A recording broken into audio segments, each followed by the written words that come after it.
8월 5일에는 원주 진위대 이은찬 창의군 중군대장 이구재 창의군 총독장 등이 원주에서 13도 창의군을 결성 조직하여 문경의 이인영을 수일간 설득하여 창의군 총대장으로 추대하고 각 도의 의병을 모집하고 한양으로 진격하여 일본군을 토벌하고 독립을 달성하기 위한 자발적인 의병부대가 구성되었다. 반면에 8월 11일 일본군은 강화도를 장악하고 서울의 군대를 시작으로 하여 9월 3일에 걸쳐 대한제국의 군대가 해산되었다. 당시 대한제국의 총 병력 규모는 정확히 알 수 없으나 궁성과 황성 시위 병력인 시위대만 1만 6천 명포병 2개 대대 포함에 이르렀었다. 그런가 하면 황해도의 영리는 8월 20날 우병렬로부터 돌아오는 금음날 오시의 산두제로 오라는 연락을 받았다. 그날 가보니 전 목천 군수를 지낸 박기섭 평산 판관 우병렬 그의 사위 이진용을 비롯한 많은 인사들이 모여 있었다. 이날 모인 인사는 최홍두 변현석 정광철 박양섭 신석 우병렬 박시재 정형교 신재봉 오모경 최홍구 신필수 조도환 오시경 등이 거병을 의논한 후 박기섭을 의병대장으로 추대하기로 하였는데 이유는 광무왕제께서 전 군부 대신 신기선이 신종균을 시켜서 밀지를 전달하여 은근히 격려한 것이 크게 작용했다.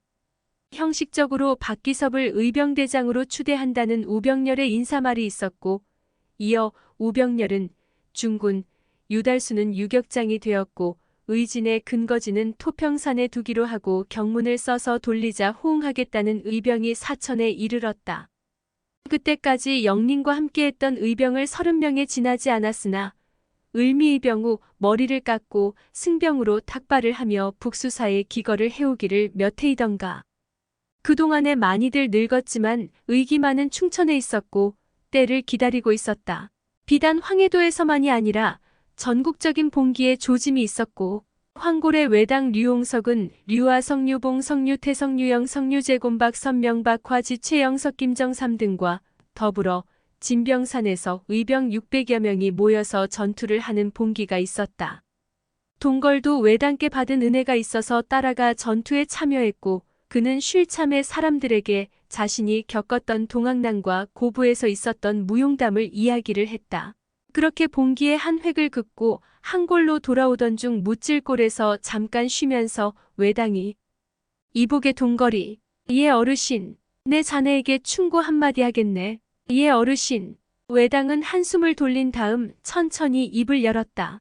자네는 동학도를 잡은 것이 그리 자랑스러울 줄 모르나 그건 동포를 판 행일세. 잘 생각해보게. 자네 춘부장이 누구의 손에 죽었나? 외놈 총에 맞아 돌아가시지 않았나? 순간 동걸은 무엇에 얻어맞은 듯 충격을 받아 아무 말도 할 수가 없었다. 내 나이 30이 다 되도록 뭔 생각으로 살았던가 하는 생각이 떠올라 부끄러워 머리를 들 수가 없었다. 그 후 동걸은 몸을 사리지 않고 외당이 죽으라면 죽을 각오를 다지게 되었다. 그 무렵 외당은 무기의 자급자족을 위한 계획을 세우고 있었는데 문제는 염초를 굽고 유황을 가지고 탄약을 제조하는 기술자가 필요했다. 그래서 진병산에서 같이 싸운 김정삼에게 탄약 제조 기술자를 부탁해서 며칠 후 민경범이라는 사람이 한골로 들어왔다. 그는 진경이와 성경이라는 9살과 5살 먹은 자매를 둔 호랍이어서 외당이 우선 이웃에 있는 종질 재윤의 행랑의 거처를 정해주었다.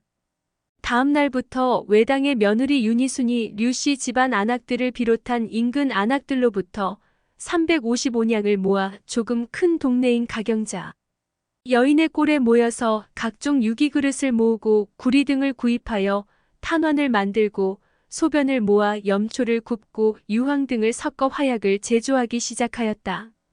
동걸의 아내 헤라는 출산 후라 동참을 하지 못했지만 딸 대신 재민의 아내가 10여리가 되는 여인의 골을 가서 일을 도왔다. 또한 인근 친인척을 비롯한 많은 사람들이 곡식 등을 내놓았고 특히 류중학은 농사를 짓는데 필요한 가족 같은 소를 내주는 등 물심양면으로 도왔다. 그리고 동거를 비롯한 젊은이들은 사격 연습은 했으나 어렵게 안악들이 만든 탄환과 화약이 아까워 실제 사격은 하지 못했다. 그런 중에도 경범은 홍석에게 철구를 구해다 폭탄을 만들 것을 제안했다. 비격진 천례를 말함이요. 예 어르신, 그거 두서너 개만 있으면 좋겠는데요. 그러나 일제의 이토 히로부미는 8월 30일 발빠르게 총포 화약 도검 등에 관한 법률을 제정하고 일주일 후인 9월 6일 공보를 하고 시행에 들어갔다. 그러니 더욱 구하기 쉽지 않아 보습 깨진 것 속 깨진 것들을 대장간에서 풀무지를 해가며 녹여서 거푸집에 부어 철구를 겨우 2개를 만들어냈다. 철구 안에 날카로운 철편과 화약을 채우고 손가락보다 약간 굵은 나무에 15의 홈을 빙글빙글 파서 심지를 감아 대나무 속에 넣고 심지 끝을 개철 구멍에 끼워서 개철을 덮는 것으로 2개를 만들었다. 그리고 추석날 이소흥 선생이 오셔서 류중학, 류영석, 류하석, 류재곤, 박하지 등과 함께 사람을 모을 수 있는 데까지 모아 사흘 뒤 가릉 본합산에 숨어 있다가 인시의 가릉에 주둔하고 있는 외놈 무기고를 급습하여 무기를 털어 개천과 강을 건너 산속에 무기를 숨기고 태연스럽게 돌아오는데 형세가 불리하면 각자 흩어져 강을 건너 민가에 숨어들었다가 한치고개를 넘어서 돌아오기로 하는 방대한 계획을 의논하였다. 18의 날 여인의 골에 모인 의병들은 30여 명의 의병들은 외당의 며느리를 비롯한 인근 안악들이 가지고 온 음식과 정성껏 지은 밥으로 점심을 먹고 저녁과 밤참으로 먹을 주먹밥과 추석에 남은 손편을 각자 지니고 그동안 만든 탄약과 무기는 나무찜 속에 감추어 8개의 지게에 나누어 실었다. 40전의 나무꾼 차림이 20여 명 젊은이들이 5명씩 4패로 나누고 50이 넘는 사람, 노년 2명씩 조를 편성하고 무기를 진 사람들이 떠나서 한치 고갯마루에서 쉬고 있으면 젊은 사람들이 교대로 지게를 바꿔지기로 하여 30안짝인 경범과 동걸은 당연히 지게를 지고 외당 어르신을 따라 나섰다. 그렇게 해질녘에 북한강가에서 대여섯씩 나룻배를 타고 강을 건너 본합산에 스며들어 늦은 저녁 싸가지고 온 밥과 송편과 약간의 반주로 속을 채웠다. 18의 달이 중천을 지나 서쪽으로 기울 때 갈수기에 접어든 가평천을 호빠지 가랑이를 걷어 올리고 서너 명씩 조심조심 건너 개울둑에 몸을 숨기고 달이 지기를 기다렸다. 달이 지고 어둠이 짙게 들이온 동네를 향해 2~3명씩 짝을 이루어 접근하는데 애타는 속을 모르는 개가 짖기 시작하자 온 읍내 개들이 모두 짖어대기 속이 바작바작 타올랐다. 무기고를 50보쯤 남은 곳에 도착해 보니 총을 맨 외놈 둘이 서성이고 있어 조심조심 30여 보를 더 가까이 갔다. 두 놈이 서로 멀리 떨어지기를 기다려 2명이 한조가 되어 놈을 처치하기로 손짓을 하여 둘씩 갈라져 각기 달려들어 한 놈은 때려 눕혔으나 아쉽게 한 놈은 놓치고 말아 계획을 급히 변경하였다. 애당초에는 보초병만 소리 없이 때려 눕히면 망치와 노루발로 무기고를 열고 무기를 털어올 생각이었으나 한 놈을 놓쳤으니 금시 몰려올게 뻔했다. 급히 노루발과 망치로 무기고 문을 부수는 한편 부싯돌로 쑥 부스러기에 불을 붙여 담뱃대에 대고 빨아 불을 키워 비격진 천례 심지에 불을 붙이는데 성공하여 무기고 쪽으로 굴려 넣었다. 좀 떨어진 곳에서 또 하나의 비격진 천례에 불을 붙이고 굴려 넣는데 영서가 반각도 안 되어 외놈들이 몰려왔고 계속 총성이 울렸다. 영석을 구하려던 하석도 총에 맞았다. 모두 허둥지둥 도망치고 외놈들은 무기고를 열고 총과 탄약을 배분하는데 쾅하고 비격진 천례가 터져 무기고 문짝이 날아가고 놈들은 바짝 엎드렸는데 놈들이 무기고 밖으로 나오지 않은 상태였고 이어서 또 쾅하는 소리와 함께 놈들이 엎드려 있는 틈에 하지와 경범은 영석의 시신을 들쳐업고 나루터를 향하여 달렸다. 그리고 재원과 동걸은 하석을 부축하여 나룻배가 있는 곳을 향해 필사적으로 내달려 북한강에서 나룻배를 타고 강을 건너 한패는 한치고개를 또 한패는 슬러니 고갯마루에서 한숨을 돌릴 수가 있었다. 영석의 장례를 치르고 외당을 비롯한 많은 사람들이 슬퍼하는 것도 잠깐 사무제를 지나고 났는데 외놈들이 영석과 하석의 집에 들이닥쳐 요양 중이던 하석을 살해하고 불을 질러 잿더미로 만들어버렸다. 끝보는 여운의 골에서 지름길인 산을 타고 넘어 외당의 집으로 전해졌다. 외당과 아들 재원은 황급히 큰 황고를 지나 산을 둘이나 넘어 박화지에게 알렸다. 점심을 막 먹으려던 박화지와 외당 부자는 급히 산으로 피신 숨어서 마을을 내려다보니 외놈들은 일다경도 안 되어 마을로 들이닥쳐 박화지의 집을 둘러싸고 집뒤짐을 시작했다. 놈들은 우선 아궁이 바닥에 손은 넣어 사람이 며칠 안에 부를 땐 흔적을 살피고 방문을 열었는데 아풀싸 화로 위 쟁개비엔 비벼먹던 김치 비빔밥의 온기가 그대로 있자 놈들은 급히 마을을 돌아다니며 사람들을 끌어내어 한 군데 모아놓고 땡 둘러서서 거총을 하고 통역하는 자가 마을 사람들에게 이제부터 따라서 외치라고 했다. 박화지 나와라. 박화지 나와라. 크게 박화지 나와라. 박화지 나와라. 빨리 나와라 박화지. 내가 안 나오면 우리가 죽는다. 박화지 빨리 나와라. 열흘 셀 동안에 나와라. 통역을 하는 자가 하나 하고 마을 사람들이 하나. 박화지가 내려가려고 하자 홍석과 재원이 말렸으나 박화지의 의지는 강했다. 어르신 저 때문에 애만 사람 죽일 순 없어요. 산 아래에선 계속 술을 새고 있었다. 그래도 살 만큼 산 내가 나가는 게 아니에요. 놈들은 어르신이 여기 계신지 몰라요. 제가 알아서 하겠습니다. 산 아래 마을에선 벌써 5이라는 소리가 들렀다. 제가 내려가서 어르신이 여기 왔다 갔다는 것 하지 않고 아마 다른 곳으로 피신하신 것 같고 간 곳을 모르겠다고 하겠습니다. 그러는 사이 8이라는 소리가 들렀고 박화지는 내가 내려간다. 그리곤 천천히 내려가서 오라를 받고 묶여서 끌려가고 말았으니 외당이나 재원의 마음은 1000갈래 10,000갈래 찢어지는 것 같았다. 화지가 보이지 않을 때까지 차마 그곳을 떠나지 못하고 눈물을 지었다. 산을 넘어 다시 큰 황골 먼촌 아저씨 집에 숨어 하루를 보내고 다음 날 밤이 이슥하여 돌아왔다. 집에 돌아와 들어보니 놈들은 집 뒤짐을 하고 간 곳을 대라고 하여 희순이 집을 떠나신 지 여러 날 되셨고 어디라고 딱 부러지게 알려온 바가 없다고 하니 급히 빨리 박화지를 잡아야 한다고 하면서 서둘러 떠났다고 했다. 박화지의 집에서 있었던 이야기를 들은 희순도 눈물을 흘리며 슬퍼하였다. 다음 날 외당은 급히 제천 장담으로 피신 의암과 제기를 위한 노력에 들어갔다. 한편 박화지는 신문에서 외당과 그의 아들이 나와 같이 가자고 해서 소주고갯마루에서 만나기로 하였는데 그날 늦잠을 자는 바람에 못 따라갔고 아마 김정삼이랑 같이 멀리 떠났을 것이라고 일관되게 이야기했다. 그런가 하면 황해도에서는 10월 8일 돌격장 김창호는 의병 돌격대를 거느리고 배천읍 군하 경무분견 소우편국을 습격 점령하였다. 배천 관하의 무기를 모두 접수한 후 이를 의병들에게 분배되었는데 영린의 부대에도 신식총 한정 실탄 100발이 지급되었다. 이어서 김창호는 약 150명의 부대원을 거느리고 연안읍을 습격하였다. 이리하여 이때 해주 일본군 수비대에서 파견되어 온 하야소대와 2시간에 걸쳐 완강한 격전을 벌여 이들에게 큰 타격을 주었다. 이 전투에서 일본군은 많은 부상자를 내어 군대에 산 후 황해도에서 전개된 의병투쟁 가운데 선구적 역할을 한 가장 큰 항쟁으로 이후 황해도 의병투쟁에 커다란 영향을 미치게 되었다.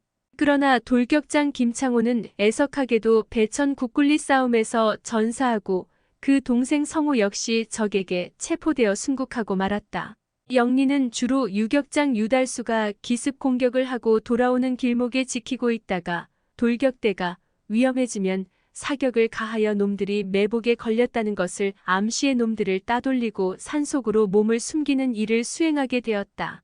그의 동짓딸 봉천 주제소를 습격하기로 하고 예봉산과 수학골 지루고개에 각각의 매복조를 배치하고 기습 공격대는 오봉산까지만 돌아오면 된다고 하면서 영린에게는 맹골에서 매복을 하고 있다가 오봉산으로 가는 유달수의 본대를 향하여 적들이 추격을 해오면 몇 발의 사격을 하고 철봉산 쪽으로 유인을 하라는 명령을 받았다.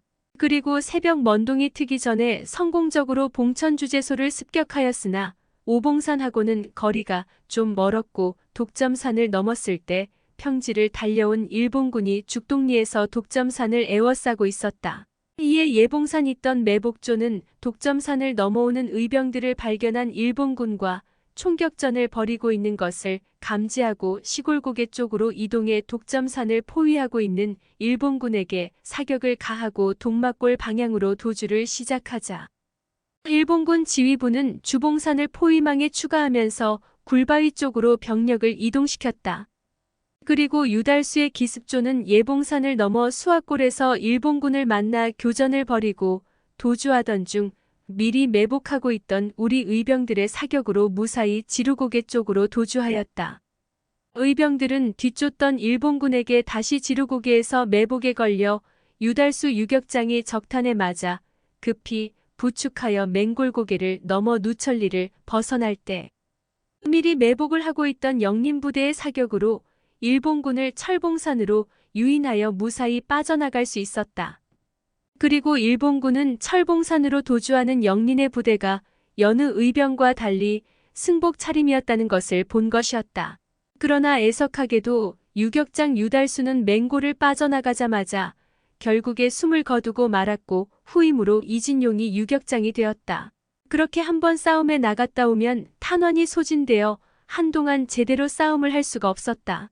더욱이 지난번에 받은 신식총의 탄환은 직접 만들 수 없고 해산한 군인이나 미국 상인이나 천국 상인들로부터 사서 사용해야 하는데 돈이 없는 영린의 가장 큰 애로사항이었다. 영린은 지역에 기반을 둔 의병들보다 더 애를 먹고 있었다. 그래서 신식총을 다룰 줄 아는 군 출신 의병들이 돌격대를 맡게 되고 영린의 부대는 주로 구식총을 가지고 퇴로에서 적을 기만하는 임무를 주로 맡거나 이병들 간의 연통을 주고받는 일을 주로 하는 형편이었다. 그리고 그의 말 결국 황제께서는 이완용의 진언대로 황태자에게 양위하기 전에 황제 대리 의식을 거행하게 하고 그해 말 양위를 하셨다. 1908년 1월 태왕제로 물러난 광무제는 집도 없이 형에게 얹혀 사는 총리 대신 이완용의 딱한 사정을 듣고 저동에 있는 남영미궁을 하사함으로써 비로소 자신의 집을 장만하게 되었다. 광무제는 자신에게 양위를 사실상 강요한 이완용을 괘씸하게 생각했을 법도 한데 오히려 그에게 황실 소유의 저택까지 하사한 것이었다. 일반이 생각하는 것과는 달리 황실과 이완용은 계속 애증의 관계를 유지하고 있다는 방증이었다. 이완용을 광무제 퇴위의 책임자로 생각하는 국민들의 비난이 계속되는 현실에 지식인들은 많이 당황해하였다. 그리고 일제는 1908년 토지가옥 소유권 증명규칙을 공포하였으나 이 제도에 의해 증명을 받은 토지의 소유권은 아직 제3자에 대한 대항력을 갖지 못하고 있었다. 해가 바뀌고 얼마 지나지 않아서 영린은 일본군들이 각 사찰을 수색하기 시작했다는 소식을 접하고 주지와 의논을 해서 북수사에서 10리가량 떨어진 암자로 의병 일부를 옮기고 무기도 전부 옮겨서 수색에 대비했다. 그리고 무기는 절뒤 바위 아래에 굴을 파고 숨겼고 예상한 대로 며칠 후 일본군이 북수사에 들이닥쳐 수색을 했지만 아무것도 찾지 못하고 돌아갔다. 경칩이 지나고 온갖 생각에 잠을 못 이루고 있는데 주위의 연못 그리고 논배미에서는 짝을 찾는 개구리들이 시끄럽게 울어대고 있었다. 그런데 이상하게도 멀리서부터 개구리 울음소리가 들렸다가 그치고 또 우는 소리가 들리곤 했다. 누군가 개구리를 잡는다면 그곳만 그치고 다른 곳은 그렇지 않을 거라는 생각이 미치자 관심을 기울이고 들어보니 그 현상을 여기서 가까운 연못까지로 이어지고 있었다. 누군가 오고 있구나 하는 생각이 미치자 불도 켜지 않고 급히 의병들을 깨워서 피신을 시켰다. 산 위에 올라서 동정을 살피니 잠시 후 놈들은 암자를 둘러싸더니 회중전등을 비추며 수색을 시작했다. 하마터면 모두 잡혀 들어갈 뻔했지만 몸을 피해서 위기를 모면하였고 그리고부터는 돌아가면서 불침번을 섰지만 불안하기는 마찬가지였다. 농번기로 접어들자 의병들의 활동도 잠잠해지고 지환을 비롯한 몇몇은 입이라도 덜겠다며 인근 농가에서 모내기도 돕고 김매기도 돕고 하면서 장마철로 접어들었다. 지를같이 어둡고 비가 내리는 밤에 장마철 개구리는 요란스럽게 울어젖히는데 또 개구리 울음소리가 암자로 향하는 길목에서 그치고 있었다. 급히 모두 몸을 피했는데 아니나 다를까 외놈 헌병이 암자를 에워싸더니 회중전등을 비추면서 수색을 했다. 개구리의 도움으로 또 한 번의 위기를 넘겼으나 아무래도 여기에 오래 머물지 못할 것 같아 경계를 게을리 할 수가 없어 수시로 망원경으로 길목 관측이 일상화되었다. 그렇게 계절이 바뀌어 여름이 되었고 장마철은 막바지가 되어가는지 어제는 장대비가 억수로 쏟아지더니 오늘을 하늘이 벗개고 뜨거운 햇살이 머리가 벗겨지도록 내리쬐고 있었다. 영리는 늘 하던 대로 망원경으로 길목을 관측하던 중 한 농부가 죽으림을 다해서 뛰어오고 있어 필시 급보임을 알아채고 부하를 급히 보냈더니 그 농부는 그 자리에 펄썩 주저앉았다. 그리고 부하는 피신하라는 신호를 보냈다. 급히 모두 산 위로 피신하여 망원경으로 길목을 내다보니 말을 탄 일본군 대장을 필두로 20여 명이 암자를 향해서 오고 있었다. 놈들은 암자에 도착하여 곳곳을 수색하더니 아무도 없자 대장은 망원경으로 사방을 쭉 훑어보았다. 영린의 의병들은 모두 몸을 숨기고 지켜보았다. 외놈들은 마침 장마도 끝나고 어제 많은 비가 내려서 계곡에는 맑은 물이 흘러내리고 있어 마치 어서 들어와 어서 들어오라니까 하면서 유혹을 했는지 경계병 2명을 세워놓고 총을 벗어 총 낯가리를 세워놓더니 옷들을 훌훌 벗어던지고 모두 물속으로 뛰어들어 목욕을 시작했다. 영린의 의병들은 아주 조용히 신속하게 행동을 개시했다. 경계하는 초병도 더운지 아니면 물싸움하는 동료들에게 시선을 빼앗겨 전혀 눈치를 채지 못하고 있었다. 그리고 대장이 타고 온 말은 풀을 뜯고 있었는데 낯선 사람이 숨어서 접근하자 흠칫 놀라서 뒷걸음 몇 발짝 옮기더니 몸을 돌려서 개울 건너편으로 대여섯 걸음 뛰어갔다. 초병 하나가 말을 잡으러 쫓아가고 남을 한 명도 거기 신경을 쓰고 있는 사이에 세 사람이 조준 사격을 하여 절명을 시키고 나머지 말을 쫓던 초병도 세 사람의 사격을 받고 그도 절명함과 동시에 총낯가리를 확보하고 다가오는 놈들에게 사격을 가했다. 그리고 빼앗은 신식총으로 사격을 하니 몇 명이 다가오다 쓰러지니 나머지는 도망치기에 바빴다. 결과 15명을 사살하고 신식총 40정을 노획했다. 시신을 한 곳에 모으고 두 손을 모아 합장을 하며 그들의 극락왕생을 빌었다. 그리고 그 더는 그 암자에 머무를 수가 없어서 암자를 떠나야 했다. 그 다음 날 암자는 불태워졌다. 노획한 총은 그날 파발을 띄워 목숨을 구하게 해준 대장 한정만에게 주면서 거처를 마련할 당분간 5명을 제외하고 모두 맡아달라고 부탁을 했다. 새해를 맞은 단월에선 남순이 임신을 했고 광국은 농사 준비를 잘해서 봄에 씨앗을 뿌리고 사촌형 하덕과 사촌동생 은덕과 함께 농사일에 매진하고 있었고 남순은 무거운 몸을 이끌고 큰 집에 들락거리며 사촌 동서들과 어울려 살림을 꾸려가고 있었다. 그런 반면에 13도 창의군은 전국에서 의병대장 문태수, 이강년, 민긍호, 허위등각 도를 대표하는 수많은 의병장과 그에 따르는 약 1만여 명의 의병 해상군인들이 모여 한성 탈환 작전을 벌였으나 일본군에게 사전에 발각되어 동대문 밖 30리약 10 현재 서울시 중랑구 망우리 일대까지 진격하였다가 일본군의 강력한 저항으로 철군하고 말았다.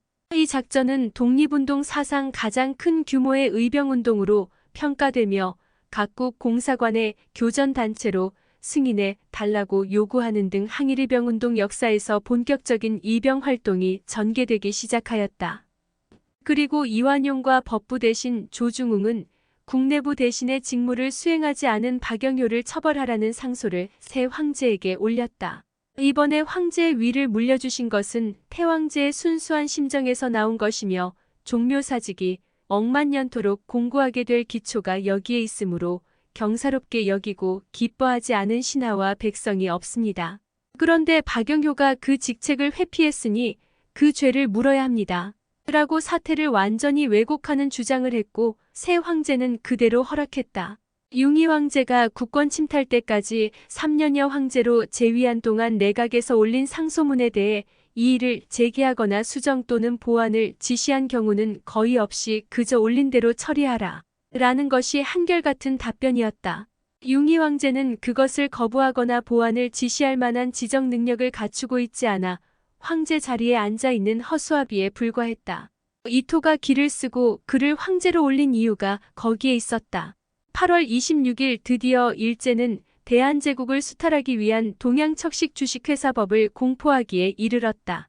광국이 결혼한 다음 해에 단월 박진사는 한양에서 일본서 들어왔다는 회전식 도급기를 사서 사람이 지게로 지고 왔는데 쓰는 방법은 두 사람이 서서 발로 발판을 밟으면 철사를 구부려 양쪽을 나무에 무수히 박아놓은 궁굴통이 돌아가면서 와랑 소리를 내며 돌아가며 옆에 사람이 양손으로 쥐기 좋을 만큼 벼를 떼어주면 움켜쥐고 벼 이삭을 궁굴통에 대기만 하면 순식간에 벼가 털렸고 볏짚은 뒤로 내어주면 한 사람이 묶으면 되었다. 6, 7명이 새벽부터 타작을 시작해서 질 무렵까지 하면 40여 가마의 벼를 탈곡할 수 있었다. 끝뿐 아니라 콩도 멀리 튀지 않게 발을 가리고 털면 쉽게 털리고 깍지까지 털려서 콩집만 남았다.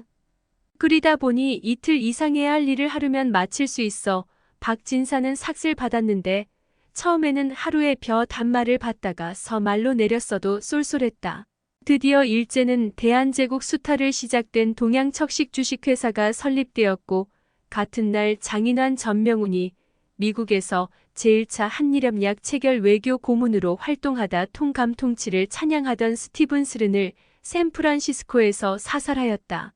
그리고 며칠 후 남순이 오랜 산골 끝에 아들을 낳았다. 광국은 아들의 이름을 진명이라 짓고 아명을 순길이라고 불렀다. 광국은 온 천하를 얻은 것처럼 기뻤다. 입동 무렵에 온 동네 안악들이 모여서 이 집 저 집을 돌아가면서 김장을 담그는데 해산을 한 지 얼마 되지 않아서 작년보다 올해는 더 힘이 들었다.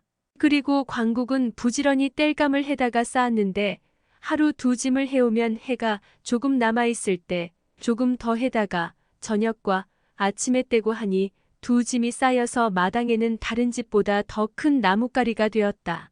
그리고 날씨가 추워가는 동짓달 금은 무렵 차지환의 아들 명호와 함께 복수사에 다녀오겠다고 길을 나섰다. 광국이 이틀 만에 복수사를 들려서 다시 어두워진 암자에 도착하여 영린에게 손자가 태어났음을 알렸다. 영린도 기쁘기 그지없었다. 허내가 할아버지가 되다니 하기야 벌써 50지천명이 되었구나. 동갑인 차지환은 6년 전에 손자를 보았으니 거기에 비하면 많이 늦은 편이었다. 며칠을 암자에서 지내는 동안 영린은 아들이 빨리 돌아가기를 마음속으로 바라고 있었지만 광국과 명호는 며칠을 묵고 있으면서 집으로 돌아갈 생각을 하지 않고 있었다. 두 녀석은 뭉구적거리며 떠나지 않고 의병들과 어울려 총을 접하면서 아주 빠져들고 있어서 영린은 광국을 불러서 이제 아비도 되었고 살림에 힘써야 할 때니 돌아가라고 해서 간신히 집으로 돌아가게 하였다. 돌아오는 기차에서 광국은 아버지 의병들의 어려움을 느낄 수 있어 어떻게 도움이 될 수 없을까 하는 생각은 가득했으나 별 도리가 없었다. 그런가 하면 일제는 탁지부 사세국에서 관장하던 토지조사에 관한 업무가 1908년 임시재원조사국을 거쳐 1909년 임시재산정리국으로 이관하면서 수탈을 위한 탐색에 들어갔다. 그 해에는 일진회에 대여한 경희궁터에 5년제 한성부립 일본인 조합중학교가 설립되었다. 6월 14일 이토 히로부미 후임으로 손에 아라스케가 2대 통감으로 부임해왔고 7월 6일에는 일본 내각은 국권 침탈을 결정했다. 일설에는 시기가 이르지 못했음을 인지한 이토 히로부미가 반대했다고도 전해지나 그로부터 엿새 뒤에는 대한제국의 내각 총리 대신 이완용과 일본 통감 손에 아라스케가 한국의 사법 및 통감 사무 위탁에 관한 각서로서 공식 명칭 그대로 대한제국의 사법권과 교도 행정에 관한 업무를 일본에 넘겨준다는 내용을 담고 있는 기후각서가 체결되었다. 기후각서의 5개 조항은 1. 대한제국의 사법과 감옥의 사무가 완비되었다고 인정될 때까지 사법과 감옥의 사무를 일본 제국에 위탁한다. 2. 대한제국 정부는 일정한 자격을 갖춘 한국인이나 일본인을 제한일본재판소 및 감옥의 관리로 임명한다. 3. 제한일본재판소는 협약이나 법령에 특정한 규정이 있는 것을 제하고 한국인에게는 대한제국의 법령을 적용한다. 4. 대한제국의 지방관청 및 신료들은 직무에 따라 사법 및 감옥의 사무에 대하여 한국에 주재한 일본 당국자의 지휘나 명령을 받고 또 그를 보조하도록 한다. 5. 일본 제국 정부는 대한제국의 사법 및 감옥에 관한 일체의 경비를 부담하도록 한다. 이로써 대한제국의 사법권과 감옥의 사무를 일본 제국에 넘겨줌으로써 대한제국의 사법부와 재판소 및 형무소는 전부 폐지되고 그 사무는 한국통감부의 사법청이 맡게 되었다. 이 각서로 일본 제국은 대한제국의 이름만 남기고 나머지의 모든 정치, 경제, 사법권을 강탈했으며 대한제국은 형식적인 멸망을 목전에 두게 되었다. 8월 4일에는 대한제국 보부상들 모임인 대한상무부 발족했고 한 달 뒤의 일은 만주철도 부설권을 차지하려고 우리 땅 간도를 청해 영토라는 간도협약을 청과 체결하였다. 그리고 10월 13일 대한제국 제1회 사법시험이 시행되어 일본 유학을 다녀온 현우가 합격해 광국의 외삼촌 연수는 과거에 급제한 것처럼 기뻐하며 잔치까지 해 광국은 오랜만에 산어머리 외가집을 다녀왔다. 10월 26일 9시 30분경 안중근 의병대장이 브라우닝 권총으로 3발을 발사하여 이토 히로부미를 만주 하얼빈역에서 사살하였다.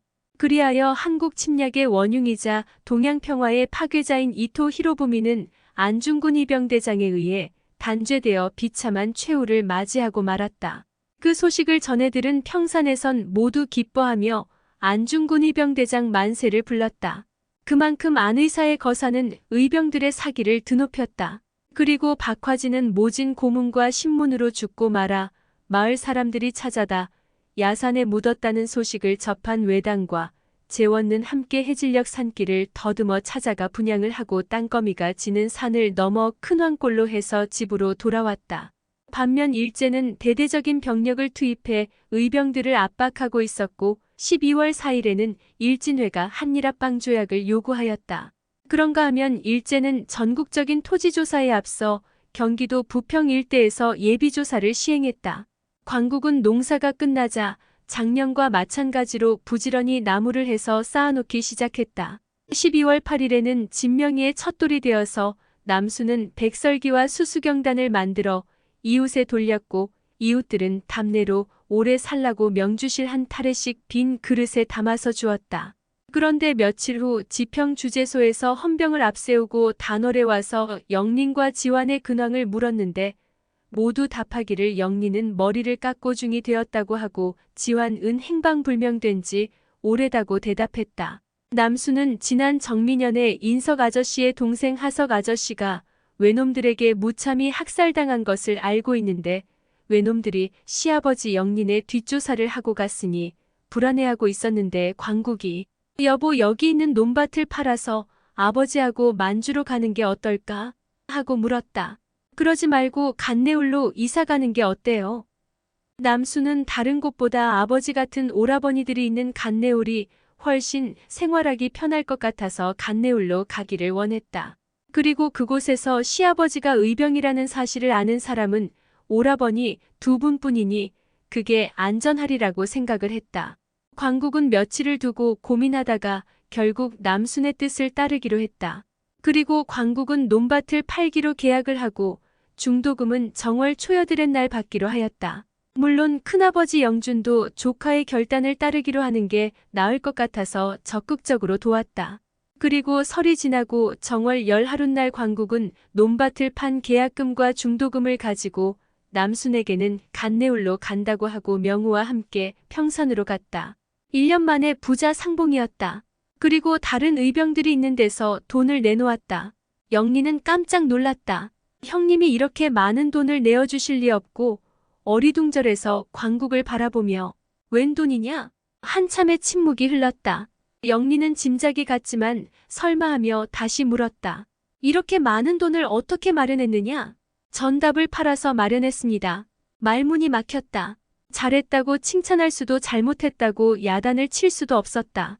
그렇다고 아니 받을 수도 없는 처지가 되고 말았다. 명색이 의병수장이고 모두 목숨 걸고 의병 활동을 하고 있는데 내 아들이 가지고 온 돈을 내 가족을 생각해서 도로 넣으라고 할 수는 더욱 없었다. 옆에서 보고 있던 의병들이 모두 다 감격해하는 걸 보니 차마 다음 말을 더할 수가 없었다. 그리고 단월에 일본 헌병이 왔다 갔다는 이야기를 하고 아무래도 간내울로 이사를 해야 하겠다는 이야기를 하면서 몇 년 전 의암 선생님의 동생 하석이 외놈들에게 무참하게 당하고 집안이 풍비박산이 났다는 이야기를 하면서 남순과 함께 만주로 갈까 하고 의논을 한 이야기까지 했다.